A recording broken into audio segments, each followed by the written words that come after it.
Santé, c'est tous les jours avec le docteur de Télématin, docteur Kirzek, qui veille sur nous. Bonjour docteur. La semaine dernière, dans un restaurant au Havre, il s'est passé quelque chose de dramatique. C'est un monsieur qui mangeait de la viande, une bavette, je crois, et il s'est étouffé en faisant ce qu'on appelle une fausse route. Il en est mort, malheureusement. C'est vrai qu'on a du mal à imaginer que ça puisse être aussi brutal que ça. Si, c'est très brutal et pour l'avoir vécu évidemment côté équipe du SAMU, parfois on est toujours surpris où on se dit mais ça n'arrive qu'aux autres et il y a peut-être quelqu'un qui a réagi où on entend, mais non, ça peut être très brutal, très silencieux aussi. C'est ce qu'on appelle une fausse route, c'est-à-dire, ça porte bien son nom. En fait, le trajet alimentaire quand vous mangez, quand vous déglutissez, ça passe à l'arrière, ça passe dans l'œsophage et devant on a la trachée. Et quand il y a une fausse route, le morceau va passer devant et va bloquer les voies respiratoires, va bloquer la trachée et il suffit que ça soit au niveau des cordes vocales par exemple, pour qu'il y ait vraiment plus de son, la personne ne peut plus crier, et c'est ce qu'on appelle vraiment une obstruction totale. Et c'est quoi les signes, justement, de cette fausse route? Alors, en fait, il y a deux cas de figure. Il y a le cas de figure, moi, ça m'arrive tout le temps quand je suis à un repas, il y a des gens qui avalent un peu de travers, et on se met, je tousse, aide-moi, fais quelque chose. Tout le monde se tourne vers moi, je suis le médecin de la table. Il ne faut rien faire, parce que c'est ce qu'on appelle une obstruction partielle, c'est-à-dire tant que la personne tousse, tant que la personne peut parler, peut vous dire j'ai quelque chose de coincé, c'est bon signe parce que ça veut dire qu'il y a de l'oxygène qui passe, il y a de l'air qui passe,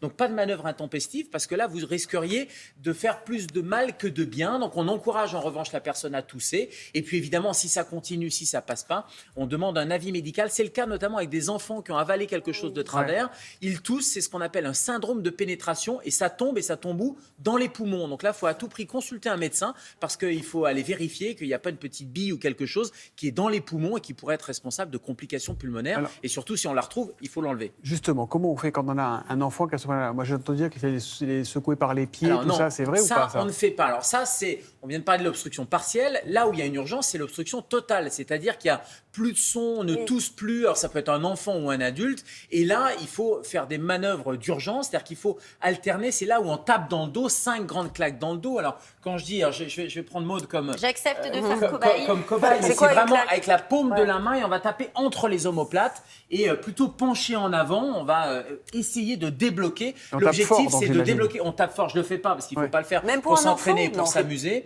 Alors pour un enfant, on fait la même chose. Pour un enfant, on fait la même chose. Et pour un tout petit, on le met sur son genou, la tête en bas et pareil, on va taper dans le dos. Mais on ne le prend pas par les pieds. Là aussi, on risque d'aggraver la situation plus qu'autre chose. Évidemment, on alerte les secours parce qu'il ne faut pas perdre de temps. C'est-à-dire pendant que je fais les claques dans le dos, je vais demander à quelqu'un d'alerter les secours. Et si les 5 claques dans le dos ne suffisent pas, on alterne avec la fameuse méthode d'Emlich. Vous savez, on se met derrière, c'est-à-dire que globalement, allez, je vais le faire sur Maud. Reste assise. Reste assise parce qu'on imagine qu'on est dans un restaurant. Et donc, du coup, je vais avec mon poing de l'estomac, je vais aller me mettre dans le creux. Avec mon poing, je vais aller mettre dans le creux de l'estomac et je vais aller, avec mon autre main, faire un mouvement un peu de virgule. C'est-à-dire que l'objectif, c'est d'aller faire piston et c'est d'appuyer dans le creux de l'estomac et que ça remonte de façon à chasser l'air, à expulser l'air. Là non plus, je ne le fais pas à titre de démonstration parce que c'est un mouvement qui est relativement violent. Chez les petits aussi, on fait ça? Alors, chez les petits, on fait ça aussi. Chez les petits, donc on démarre par les 5 claques, la tête en bas et on lui tape entre les omoplates. Après, on le retourne de l'autre côté et on va appuyer un peu sur le sternum. Et évidemment, on ne perd pas une minute pour appeler les secours parce que ça peut fonctionner, mais parfois, il faut vraiment avoir rapidement le 15, le 18 ou le 112 qui arrive parce que chaque minute est précieuse. Et en cas d'arrête de poisson, parce que ça c'est particulier je crois. Alors l'arrête de poisson, on voit bien et on l'a bien compris qu'elle ne peut pas bloquer en fait.